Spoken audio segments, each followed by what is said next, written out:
Hello everyone, welcome to my YouTube channel Learn with Ace. आज ଆମେ discuss କରୁଛେ B.Ed first semester subject Philosophical Foundations of Education ର କିଛି previous year question and କିଛି most probable questions. So let's begin. Unit 2 ର ଏଇ part ରେ ଆମେ cover କରୁଛେ Explain Islamic Education. Islamic ଶିକ୍ଷା ଉପରେ ଆମେ କଣ ଜାଣୁଛେ ସେଇ ଉପରେ discussion କରିବା. Islamic education refers to the system of teaching and learning based on the principle of Islam as derived from the Quran and the teachings of Prophet Muhammad. ତ Islamic ଶିକ୍ଷା ହଉଛି ଗୋଟେ ହୋଲ ଏଜୁକେସନ ଗୋଟେ ସମଗ୍ର ଶିକ୍ଷା ପ୍ରଣାଳୀ ଯୋଉଟା କି କୋରାନ ଆଉ ପ୍ରଫେଟ ମହମ୍ମଦଙ୍କ ଶିକ୍ଷା ଉପରେ ଆଧାରିତ ଯୋଉଟା କି ଖାଲି ରିଲିଜିୟସ୍ ବା ଧାର୍ମିକ ଜ୍ଞାନରେ ଲିମିଟେଡ ନୁହେଁ ବରଂ ଯୋଉଟା କି ଆତ୍ମିକ intellectual जोटा कि spiritual intellectual moral social and physical aspects माने जोटा कि आत्मिक हला बुद्धिमत्ता जोटा intellectual and moral social जोटा कि बुद्धि नैतिक सामाजिक और basically physical माने शारीरिक उन्नति को गुरुत्व देता है unlike purely secular systems of education, Islamic education integrates religious knowledge with worldly knowledge and emphasizes character formation along with academic excellence. ताମାନେ କେବଳ ଏଟା education ହିଁ କେବଳ subjective ନଥାଏ ଏଟା whole development ଉପରେ concentrate କରିଥାଏ. The foundation of Islamic education lies in the first revelation received by Prophet Muhammad, who is begun with the word Iqra, highlighting the importance of knowledge. Education in Islam is not limited to religious instruction, rather it includes all forms of beneficial knowledge that helps individuals live righteous and productive lives.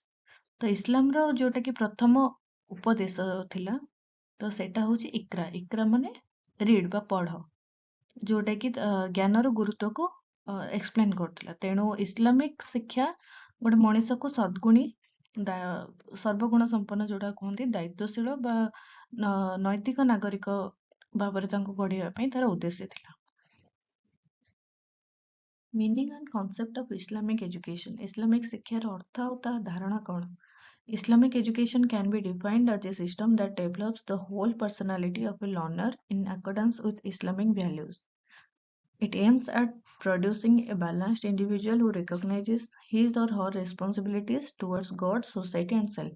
Islamic ଶିକ୍ଷା ହେଉଛି ଗୋଟେ procedure ଯୋଉଟା କି ମଣିଷର holistic development ବା ସମଗ୍ର ବ୍ୟକ୍ତିତ୍ୱର ଉନ୍ନତି କରେ ତ ଏଇଟା ତିନିଟା ଭାଗରେ ବିଭକ୍ତ ଯୋଉଟା କି ଫାର୍ଷ୍ଟ ହେଉଛି ତରବିୟାହ ସେଟା ତା ମାନେ କ'ଣ ସମଗ୍ର ଲାଳନ ପାଳନ ଓ ବିକାଶ ଯୋଉଟା କି meaning of nurturing and holistic development ତାପରେ ହେଉଛି ତାଲିମ ଯୋଉଟା କି ଜ୍ଞାନ ଆମେ ଡୋନେସନ ବା ଜ୍ଞାନର ଦାନ କରିବାକୁ କୁହାଯାଏ ତାଦିବ ଯୋଉଟା କି meaning discipline and moral training ମାନେ ନୈତିକ ଶିକ୍ଷା ଓ ଶିଷ୍ଟାଚାରର ଯୋଉ ଶିକ୍ଷାଟା ଥାଏ ସେଇଟା ହେଉଛି ତାଦିବ Thus, Islamic education is not only about gaining information but also about developing good character, जोटा कि akhlaq and ethical behavior. It seeks to harmonize with faith, जोटा कि विश्वास बा ईमान कुहंती, knowledge, ilm, जोटा कि ज्ञान and action, जोटा कि अमल. Aims and objectives of Islamic education. Islamic ଶିକ୍ଷାର ଲକ୍ଷ୍ୟ ଉଦ୍ଦେଶ୍ୟ କ'ଣ?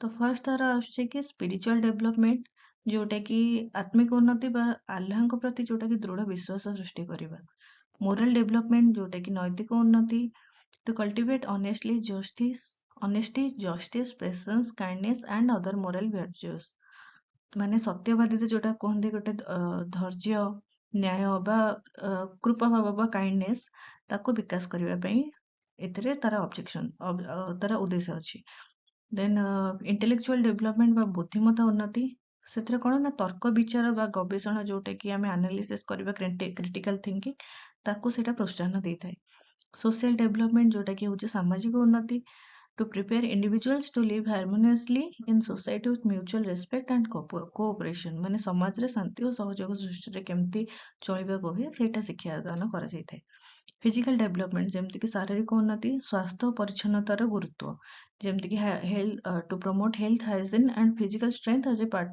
of overall well-being.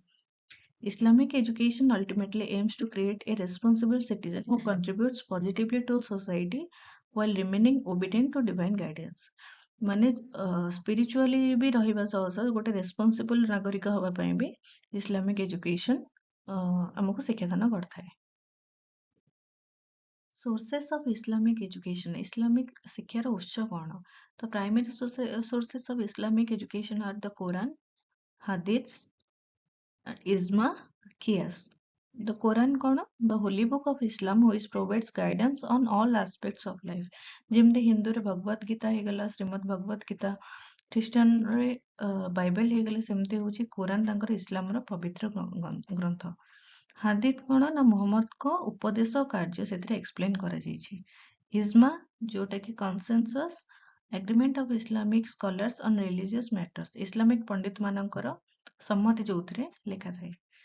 କିଆସ୍ ବା ଆନାଲୋଜି ଯୋଉଟା କି ହଉଛି logical reasoning based on the Quran and hadith, ତର୍କ ଉପମା ଉପରେ ଆଧାରିତ ଯୋଉଟା ବିଚାର ଅଛି ସେଟା କିଆସ ରେ ବ୍ୟକ୍ତ କରାଯାଇଛି। These sources provide the framework for curriculum development and teaching methods in Islamic education. ଏଇ ସବୁ ଇସଲାମିକ ଏଜୁକେସନ ପାଇଁ ଗୋଟେ ଫ୍ରେମୱାର୍କ ବା ଯୋଉଟା କି ପ୍ରି ପ୍ଲାନିଂ ଥାଏ, ସେଇଟା ହୋଲ କରିକୁଲାର ଡେଭଲପମେଣ୍ଟ ପାଇଁ ସେଟା ପ୍ଲାନ୍ କରାଯାଇଛି। Curriculum in Islamic education. The curriculum of Islamic education traditionally includes both religious and secular subjects. ତ ଯୋଉଟା ଇସଲାମିକ ଏଜୁକେସନ ବା ଶିକ୍ଷା ଯୋଉଟା ଅଛି ସେ ପାଠ୍ୟକ୍ରମ ବେସିକାଲି ଦି ଭାଗରେ ବିଭକ୍ତ, ଯୋଉଟା କି ହଉଛି ରିଲିଜିୟସ୍ ସବଜେକ୍ଟ ଆଉ ଗୋଟେ ହଉଛି ସେକ୍ୟୁଲାର ସବଜେକ୍ଟ। ରିଲିଜିୟସ୍ ସବଜେକ୍ଟ ହଉଛି ଯୋଉଟା ଧାର୍ମିକ ବିଷୟ, ସେଥିରେ କଣ ଅଛି ନା କୋରାନ ଷ୍ଟଡିଜ, ହାଦିଥ ଷ୍ଟଡିଜ, ଫିକ୍ ଯୋଉଟା କି ଇସଲାମିକ ଜୁରିସ୍ପ୍ରୁଡେନ୍ସ, ତହିଦ ବିଲିଫ ଇନ୍ ୱାନ୍ ଗଡ୍, ଆକ୍ଲାକ ଯୋଉଟା କି ମୋରାଲ ଏଜୁକେସନ। କୋରାନ ଅଧ୍ୟୟନ ବା ହାଦିଥ ଯୋଉଟା କୁହନ୍ତି ଫିକ୍, ତ ଫିକ୍ ମାନେ କଣ କି ଯୋଉଟା କି ଗୋଟେ ଥିଓରି, ଫିଲୋସଫି ବା ସିଷ୍ଟମ ଅଫ ଗୋଟେ ଇସଲାମିକ ଲ ର ଯୋଉଟା କି ସାହିରା ଉପରେ ବେସ୍ଡ ଅଛି। ତ ସେଟା ହଉଛି ଗୋଟେ ଇସଲାମୀୟ ଆଇନ ଶାସ୍ତ୍ର ଯୋଉଟାକୁ କି ଆରବୀ ଭାଷାରେ ଗଭୀର ବୁଝାମଣା ବା ପୂର୍ଣ୍ଣ ଅନୁଧ୍ୟାନ ବୋଲି ବି କୁହାଯାଏ। ତ ଫିକ୍ କଣ ନା କୋରାନ ଏବଂ ହାଦିସର ଯୋଉଟା କି ନିୟମ କିଛି ରୁଲ୍ସ ରେଗୁଲେସନ ଷ୍ଟଡି କରାଯାଇଛି, ଯୋଉଥିରେ କି ମୁସଲିମ ମାନଙ୍କର ଦୈନନ୍ଦିନ ଜୀବନ ବା ତାଙ୍କର ସାମାଜିକ ନୀତି ଆଚରଣ ବିଧି ଏଇ ସବୁ ଷ୍ଟଡି ଆମେ କରିପାରିବା। ଆଉ ଲାଷ୍ଟ ହଉଛି ଅଖଲାକ ଯୋଉଟା କି ମୋରାଲ ଏଜୁକେସନ ବା ନୈତିକ ଶିକ୍ଷା। ଦେନ୍ ସେକେଣ୍ଡରେ ସେକୁଲାର ସବଜେକ୍ଟ ମାନେ ଲୌକିକ ବିଷୟ ଯୋଉଟା କି ଯେମିତି ସବଜେକ୍ଟିଭ ଥାଏ, mathematics, science, history, geography, language and literature ଯୋଉଟା କି ଗଣିତ, ବିଜ୍ଞାନ, ଇତିହାସ, ଭାଷା ଏଇ ସବୁ ତା ଅଣ୍ଡରରେ ଯାଏ। During the golden age of Islam, Muslim scholars made significant contributions to science, medicine, mathematics, and philosophy. This shows that Islamic education encourages the pursuit of knowledge in all beneficial areas.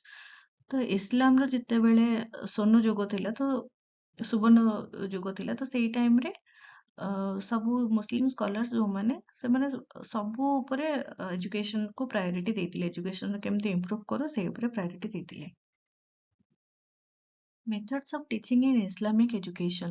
ଶିକ୍ଷା ପ୍ରଣାଳୀ ଯୋଉଟା ଅଛି Islamic education ରେ, ତ Islamic education uses various teaching methods, many of which were practiced by Prophet Muhammad. ତ Prophet Muhammad ଏଇ ନିମ୍ନଲିଖିତ ଭାବରେ ତାଙ୍କୁ ବିଭକ୍ତ କରାଯାଇଛି, ଯେମିତି କି ଲେକ୍ଚର ମେଥଡ ବା ଉପନ୍ୟାସ ପ୍ରଣାଳୀ, ଡିସ୍କସନ ମେଥଡ ବା ଆଲୋଚନା ପ୍ରଣାଳୀ, ଷ୍ଟୋରି ଟେଲିଂ ଯେମିତି କି କାହାଣୀ ଶୁଣେଇକି ତାଙ୍କୁ ପଢା ହବ, ଡେମନଷ୍ଟ୍ରେସନ ମେଥଡ ବା ପ୍ରଦର୍ଶନୀୟ ମେଥଡ ବା ପ୍ରଣାଳୀ, ମେମୋରାଇଜେସନ ଆଣ୍ଡ ରିସାଇଟେସନ ଯେମିତି କି ଘୋଷା ପାଠ ଟାଇପର ୟୁଜ କରାହୁଏ।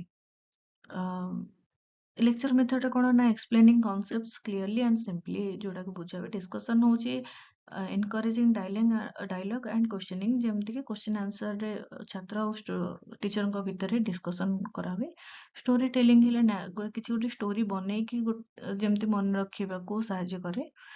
And demonstration method କିଛି showing practical examples especially in act of worship, ତ ପ୍ରାକ୍ଟିକାଲି ଦେଖେଇକି କିଛି ତାଙ୍କୁ ଶିକ୍ଷାଦାନ କରାଯାଏ। Memorization and recitation ଏଇଟା particularly for the Quran. The Prophet emphasized kindness, patience, and understanding while teaching, making learning a positive experience. ତ profit Muhammad ଯିଏ ସିଏ ବେସିକାଲି ଦୟା, ଧୈର୍ଯ୍ୟ ଆଣ୍ଡ ବୁଝାମଣା ଏଇ ସବୁ କୁ ଏକ୍ସପ୍ଲେନ କରିଥିଲେ ଯେତେବେଳେ ପଢଉଥିଲେ କି ଏଇ ସବୁ ଗୁଣର ବିକାଶ ହଉ। Educational institution in Islamic tradition. ତ ଇସଲାମିକ ଶିକ୍ଷା ସଂସ୍ଥାରେ କଣ ଯାଉଛି ନା ମସଜିଦ, ଯୋଉଟା କି ମସ୍କ, ଆଉ ହଉଛି ମଦ୍ରାସା। ତ ମସଜିଦ କଣ ନା ମସଜିଦ ହଉଛି ଇସଲାମର ଗୋଟେ ପ୍ରଥମ ଶିକ୍ଷା କେନ୍ଦ୍ର। ମେଦିନାରେ ଏଇଟା ପ୍ରଥମ ମସଜିଦ ସ୍ଥାପନ କରାଯାଇଥିଲା। ଏଠାରେ ଧାର୍ମିକ ବା ରିଲିଜିୟସ୍ ଆଣ୍ଡ ସୋସିଆଲ ଏଜୁକେସନ ଯୋଉଟା କି ସାମାଜିକ ଶିକ୍ଷା ଦିଆଯାଉଥିଲା। ସେମିତି ମଦ୍ରାସା ହଉଛି କଣ, ମଦ୍ରାସା ହଉଛି ଗୋଟେ ଫର୍ମାଲ ଏଜୁକେସନ ଇନଷ୍ଟିଟ୍ୟୁସନ ଯୋଉଟା କି ଗୋଟେ ଔପଚାରିକ କୁହନ୍ତି, ଔପଚାରିକ ଶିକ୍ଷା ସଂସ୍ଥା। ତ Al Azhar University and University of Al Qarawiyyin ପ୍ରସିଦ୍ଧ ଇସଲାମିକ ଶିକ୍ଷା କେନ୍ଦ୍ର, ଯୋଉଟା କି ମଦ୍ରାସା ଯାଏ। ଏଠି କଣ ହୁଏ ନା ଧାର୍ମିକ ଓ ବୈଜ୍ଞାନିକ ଶିକ୍ଷା ଦିଟା ଯାକ ପ୍ରୋଭାଇଡ କରାଯାଉଥିଲା। Role of teacher in Islamic education, ଶିକ୍ଷକଙ୍କ ଭୂମିକା କଣ ଥାଏ ଇସଲାମିକ ଶିକ୍ଷା ପ୍ରଣାଳୀରେ? ଇସଲାମିକ ଶିକ୍ଷାରେ ଶିକ୍ଷକଙ୍କୁ ଗୋଟେ ହାଇଲି ରେସପେକ୍ଟେଡ ପୋଜିସନ ବା ଗୁରୁତ୍ୱପୂର୍ଣ୍ଣ ସ୍ଥାନ ଦିଆଯାଇଛି। ଶିକ୍ଷକ ଏକ ଆଦର୍ଶ ବ୍ୟକ୍ତି ଭାବେ ମାନେ ଯୋଉମାନେ ଷ୍ଟୁଡେଣ୍ଟ ଥାନ୍ତି ତାଙ୍କୁ ନୈତିକ ଏବଂ ଆତ୍ମିକ ଡିରେକ୍ସନ ଦିଗରେ ପରିଚାଳନା କରନ୍ତି। So the relationship between teacher and student is based on respect, love, and trust. The teacher's responsibility is not only to impart knowledge but also to shape the moral character of students. ତ student ଆଉ ଟିଚରଙ୍କ ଭିତରେ ଯୋଉ relationship ଥିଲା ସେଟା ଗୋଟେ ସମ୍ମାନ, ଭଲ ପାଇବା, ବିଶ୍ୱାସ ସହ ଥିଲା। କେବଳ ଟିଚର ନୁହେଁ କି ସେ ଖାଲି ନଲେଜ ବା ସବଜେକ୍ଟିଭ ନଲେଜ ପ୍ରୋଭାଇଡ କରିବ, ସେ ଗୋଟେ ଛାତ୍ରର କ୍ୟାରେକ୍ଟର ଡେଭଲପମେଣ୍ଟରେ ବି ହେଲ୍ପ କରନ୍ତି। Relevance of Islamic education in modern times, ଆଧୁନିକ ଯୁଗରେ କଣ ତାର ରିଲିଭାନ୍ସ ଅଛି ସେଟା ଆମେ ଦେଖିବା। ଏବେର ଯୋଉଟା ମଡର୍ନ ଟାଇମ ଅଛି ତ ତାର ମୂଲ୍ୟବୋଧର ଯୋଉଟା ସେଟା କ୍ଷୟ ଦେଖାଯାଉଛି। ଆଉ ଏମିତି ଏଇ ଟାଇମରେ ଇସଲାମିକ ଶିକ୍ଷା ଗୋଟେ ନୈତିକତା, ଶାନ୍ତି ଓ ସମାନତାର ପ୍ରଚାର କରୁଛି। ଏହା ଏଇ ଯୋଉ ଇସଲାମିକ ଏଜୁକେସନ ଗୋଟେ ରିଲିଜିୟସ୍ ବା ଧାର୍ମିକ ଓ ସାଇଣ୍ଟିଫିକ ଏଜୁକେସନ, ଯୋଉଟା କି ଧାର୍ମିକ ଓ ବୈଜ୍ଞାନିକ ଶିକ୍ଷାକୁ ବାଲାନ୍ସ କରିକି ଗୋଟେ ହୋଲିଷ୍ଟିକ ଡେଭଲପମେଣ୍ଟ ବା ସମଗ୍ର ବିକାଶକୁ ସେ ଏନସିଓର କରିଥାଏ। ତ modern Islamic schools combine religious teachings with modern sciences and technology, ensuring that students are well prepared for both religious and worldly responsibilities। ତାମାନେ ପଢା ସହ ବି ଯୋଉଟା କି ସବଜେକ୍ଟିଭ ଅଛି ଆମର, ପଢା ସହ ବି ପ୍ଲସ୍ ରିଲିଜିୟସ୍ ସବଜେକ୍ଟ ପଢିକି ବି ଆଉ ବାକି ସବୁ ଜିନିଷ, ସାଇଣ୍ଟିଫିକ ଜିନିଷ ବି ଜ୍ଞାନ ଆହରଣ କରାଯିବାର ଏଇଟା ପ୍ରୋଭାଇଡ କରୁଛି କି ସେ ଡିରେକ୍ସନ ଦଉଛି ଇସଲାମିକ ଏଜୁକେସନ।